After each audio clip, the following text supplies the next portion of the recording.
and welcome to an all-new Geek World Order video. Randy here, and today we are going down the nostalgia road as we are doing another vintage toy review, and we're looking at the world of Beast Wars as we take a look at Transmetal 2 Cheetor.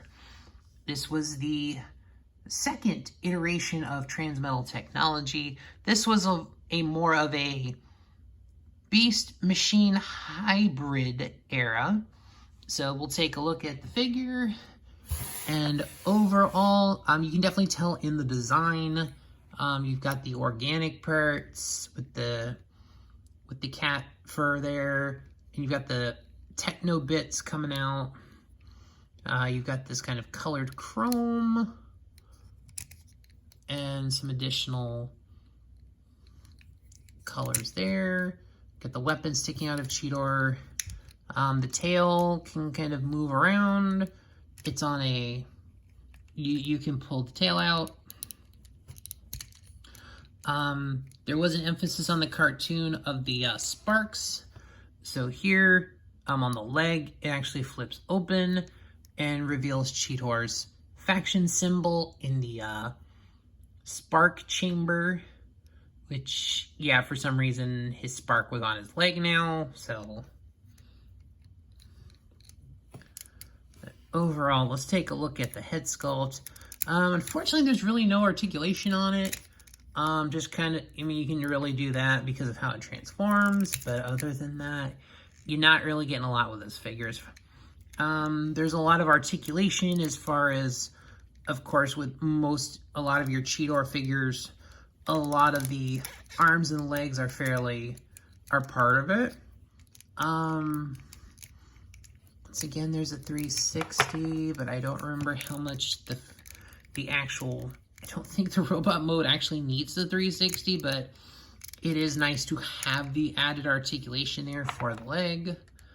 The tail, while you're transforming it, you can pretty much do anything you want with it. I guess we can just remove it for now. Transformation, he's also got this big old gun thing and a missile. Yeah, because I don't want to shoot that missile halfway across my studio. Technically, there's the handle for the gun, but the figure is actually going to hold it with this. You'll see why. So, pretty much the bottom half is just kind of unfold the legs. Even then, Cheetor's going to have like a bit of like a monster kind of walk. Oh, I think this one you actually do need. So the arms, they're gonna go up like that, right? They're on a hinge. Rotate them. Yeah, you wanna turn the arms around because they're gonna come down like that. So this part, we're gonna, oh, never mind. I forgot. It kind of locks that into place. Sorry, I got a step ahead. So this part, you're just gonna pull the head. Gonna pull the figure out. You gotta turn the head around in there and shove it back through that hole, because that's gonna be the figure. And then the cheetah head, you just kind of pop that in there, settle that down. The head, you're just basically gonna line it up so these tabs will rest kind of where these slots are.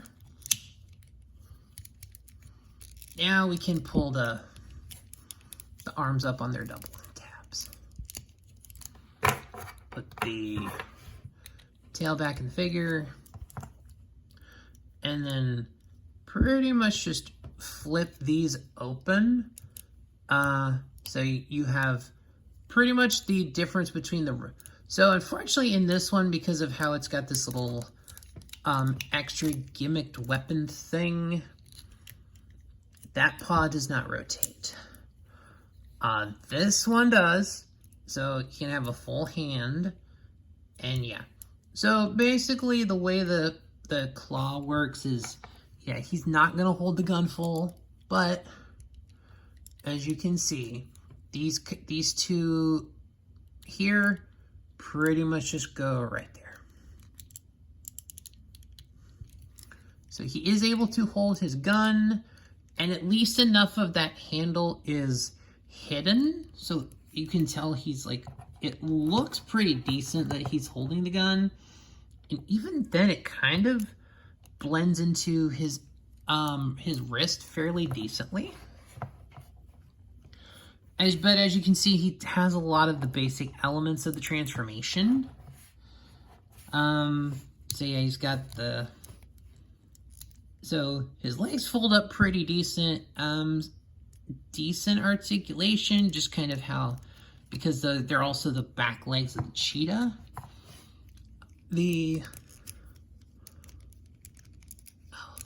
Unfortunately, the head does not do a full 360. So... We're going to take a look here, and so he's still got that kind of that mean mug face. He does have the little goatee there because our kid Cheetor is growing up. I don't know why they made his action figure poses like so mean mugged. Like, I don't know why we did this to Cheetor. Why? Articulation, so he can basically do the rotate, you know, it's on a ball joint, so you can kind of get a little bit of shoulder action. And yeah, he's a walking Ginsu knife. Okay, so this one, it actually was useful to have the rotation. Okay, this one actually did make use of the waist rotation. But otherwise, this is a decent figure. I like the Transmetal 2 line. Of course, Cheetor, kind of one of the few characters on the show to go through the whole evolutionary process, go from the regular Beast Wars figure to a Transmetal to a Transmetal 2. I think Optimus and Megatron were the only characters to go through all three transformation steps. Some only went to Transmetal, some went from their original forms to Transmetal 2, like Black Arachnia and Dinobot. But Cheetor, one of the main characters who actually went through all three steps of the evolution. And the two-parter episode where he became this creature was actually a pretty decent episode. It was probably one of the more fun episodes of Season 3. But overall, that's Transmetal 2 Cheetor. I enjoy this figure. It's a fun figure.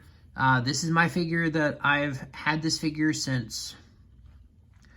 I want to say these figures came out around 1998 or so. But overall, it's a fun figure. If you like this figure, let me know. Leave a comment. And of course, like the video, subscribe to the channel. All those good things to help the algorithm. And I will see y'all in the next one.